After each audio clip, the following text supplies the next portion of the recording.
गुरुदेव और माँ गायत्री के चरणों में कोटि कोटि नमन। आप सभी को प्रणाम। गायत्री मंत्र और रामायण में क्या संबंध है? गायत्री मंत्र और देवी भागवत में भी क्या संबंध है?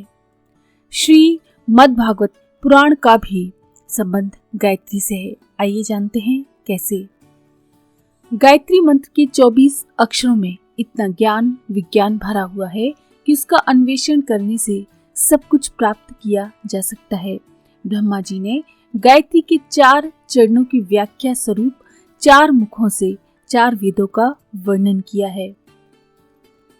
महर्षि वाल्मीकि जी ने अपनी वाल्मीकि रामायण की रचना करते हुए 1000 श्लोकों के बाद क्रमशः गायत्री के एक अक्षर से आरंभ होने वाले श्लोक बनाए।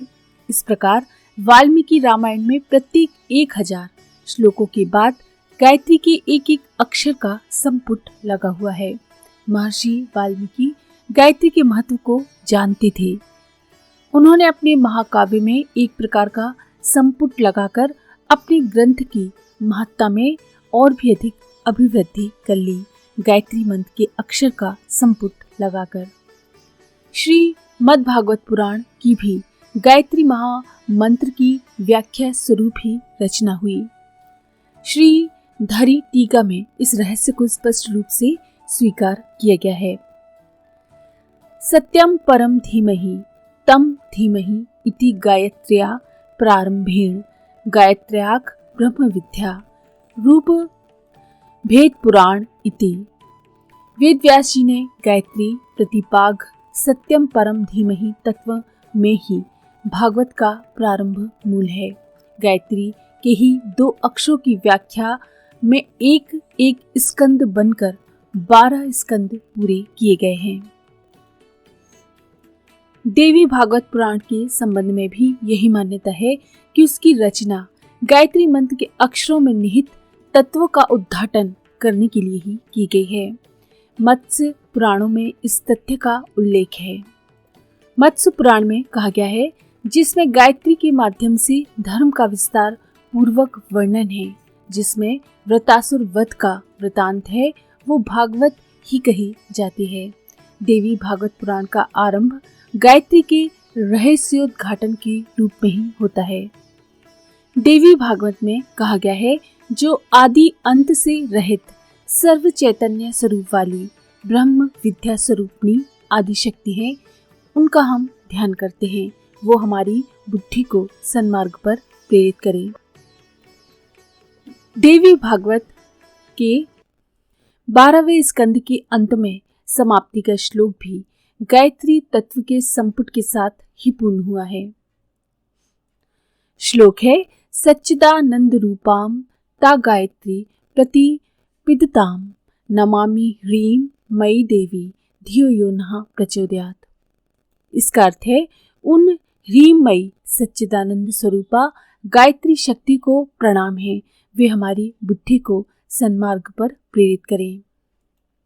चारों वेद, रामायण, श्रीमद् भागवत, देवी भागवत ही नहीं, ना जाने कितने बड़े ज्ञान भंडार का प्रणयन गायत्री के आधार पर हुआ है।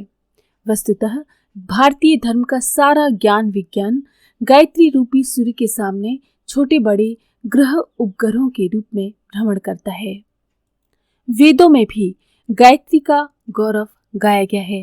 ऋग्वेद में ज्ञान की बातें हैं, अतः इसे ज्ञान कांड कहते हैं। गायत्री गुरु मंत्र है। ये ऋग्वेद के मंडल 3 सूक्त 62 मंत्र 10 में आया है। यजुर्वेद में यज्ञ संबंधी विशेष बातें हैं, अतः इसे कर्म कांड प्रधान कहते हैं। इसमें कुल 40 अध्याय हैं। यजुर्वेद में गायत्री गुरु मंत्र अध्याय 3 मंत्र 35, अध्याय 22 मंत्र 9, अध्याय 30 मंत्र 2 तथा अध्याय 36 मंत्र 30 में व्याति सहित आया है। इस प्रकार से यजुर्वेद में गायत्री मंत्र 4 बार आया है। सामवेद सस्वर ग्राम गे यानी गानात्मक होने से इसे उपासना कांड कहते हैं। गायत्री गुरु मंत्र सामवेद प्रपाठक 6वें अध्याय में 13 खंड 14 सूक्त 10 में ये मंत्र आया है। अथर्ववेद में कला कौशल यानी शिल्प शास्त्र और औषध मंत्र तंत्र निर्माण की सूक्ष्म आध्यात्मिक ज्ञान संबंधी विशेष बातें हैं, इसलिए इसे विज्ञान कांड भी कहते हैं। अथर्ववेद में एक भी बार गायत्री का पाठ नहीं है, परंतु फल धुति आवश्यक है और वो किसी भी वेद में नहीं है। इसमें गायत्री को 3 विशेषणों से विभूषित किया गया है।